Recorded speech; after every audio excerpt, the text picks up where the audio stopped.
الحمد لله جنو إسنو كيني وان قمنو نعمة إسالك هدى فما دنديتهم قمنو همس بلادة اللسان دبلاها كدنو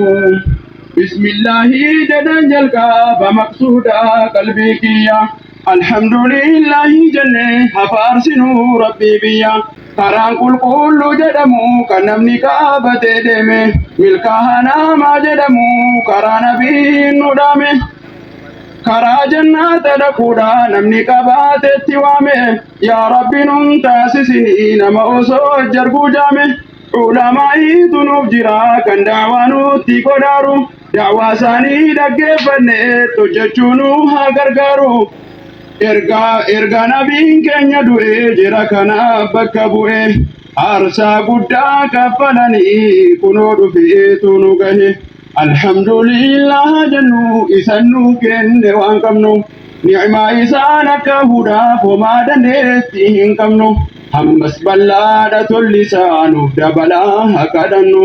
hammas bal'aadha tollisaa nuuf dabalaa haa kadhannu. Dachii kanarra jiraachuun ni'maa guddaadha haa beeknu meeqa kan du'e dhabame kan dhaloota isaa beeknu kan umuriin isaanuu gadi meeqa jiruu dhiisee deeme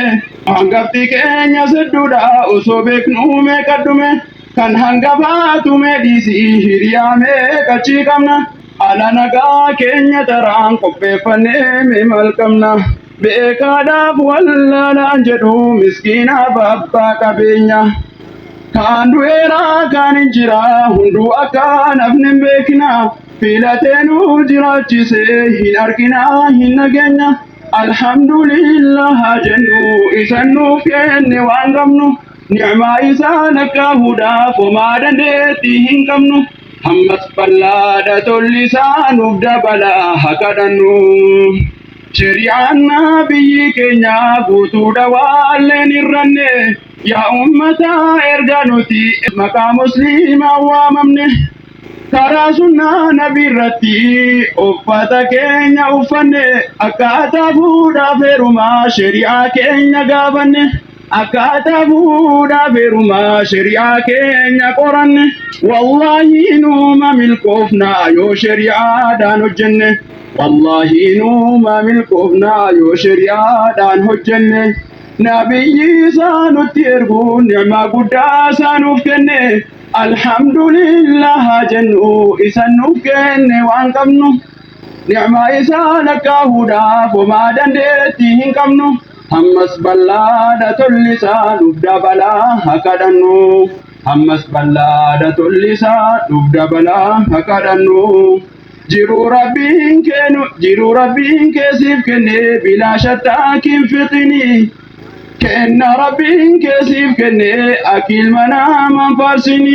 sodaa ilma namaati jettee sunnaa nabiin faallessini qabeenya horuudhaaf jettee akhiraa kee hin onsini bootaa daawaarraa fagaattee qalbii kan kee goggoysini. Godinyaa kee kakaasuudhaan mindaadachaa mindeeffame jannata seenuudha beenaa laala biddaa osoon argin guyyaa sanaa san murteessaa bagal manaa man ta'ini alhamdulillah jennu isan nuuf kenne waan qabnu ni'maa isaa lakkaahuudhaaf homaa dandeetti hin qabnu ammas bal'aadha tollisaa nuuf dabalaa haa kadhannu. Ammas bal'aadha tollisaa nuuf dabalaa haa kadhannu. Wassalamu alaikum warahmatullahi wabarakatuh.